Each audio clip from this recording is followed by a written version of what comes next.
Three governors of the All Progressives Congress this Friday arrived at the private residence of Governor Nyesom Wike of Rivers State for a closed-door meeting.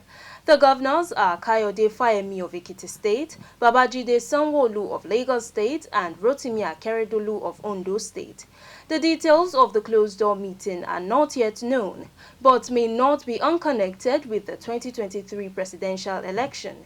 Wike, a chieftain of the People's Democratic Party (PDP), is expected to back his party's candidate, Atiku Abubakar, but speculations have emerged that the Rivers State governor is unhappy after being passed over for the vice presidential ticket.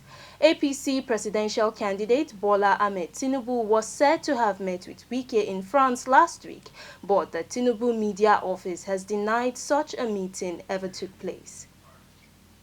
The presidential candidate of Labour Party, Peter Obi, has named Datti Baba Ahmed, founder of Based University Abuja, as his running mate for the 2023 presidential election. Obi unveiled his running mate at an event in Abuja this Friday.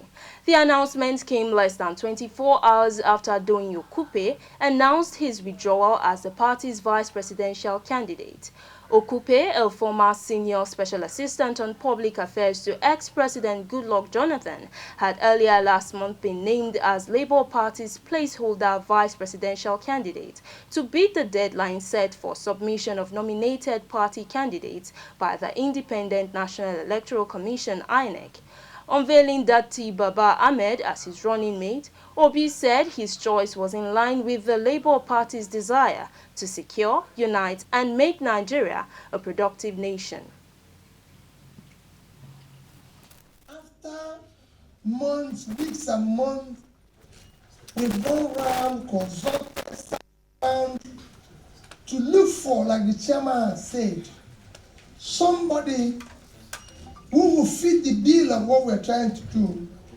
And I'm about to tell you that we have been able to meet and secure somebody who is eminently qualified to be the vice president of Nigeria.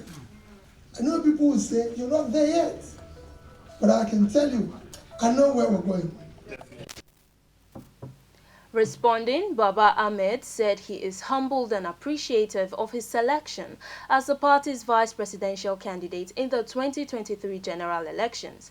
According to him, his fundamental reason for accepting to be on the party's ticket is to work towards rescuing Nigeria from a state of total collapse.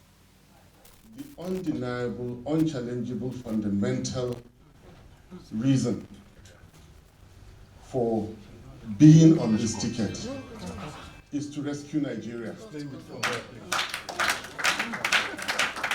And it goes logically without saying that you can only rescue that which is in trouble.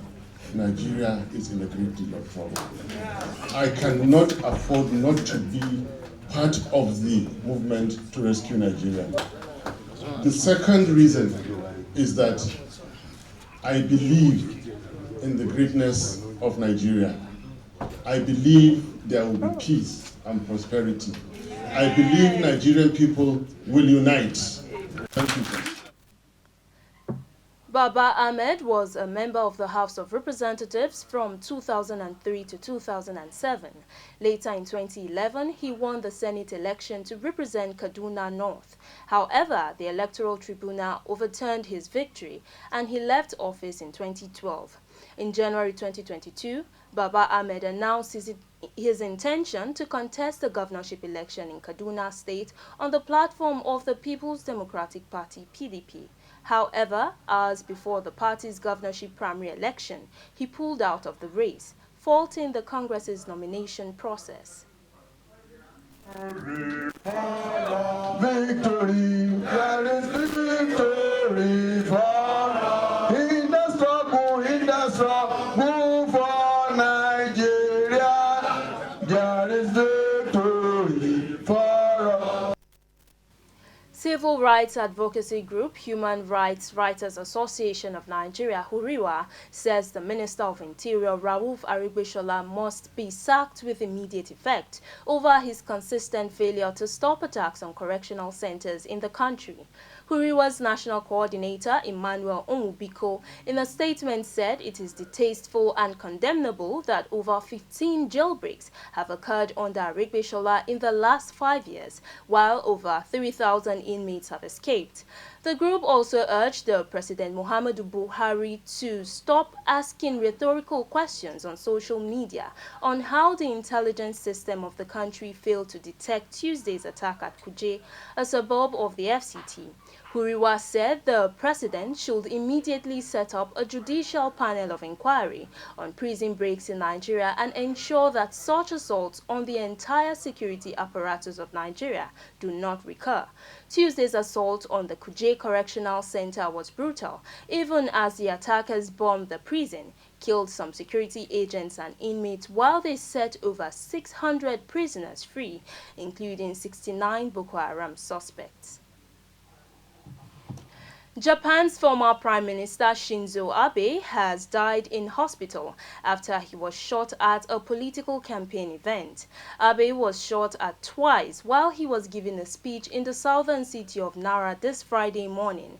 Security officials at the scene tackled the gunman, and the 41-year-old suspect is now in police custody.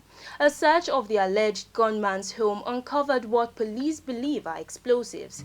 Speaking before Mr. Abe's death was announced, Prime Minister Fumio Kishida condemned the attack, saying it is barbaric and malicious and it cannot be tolerated.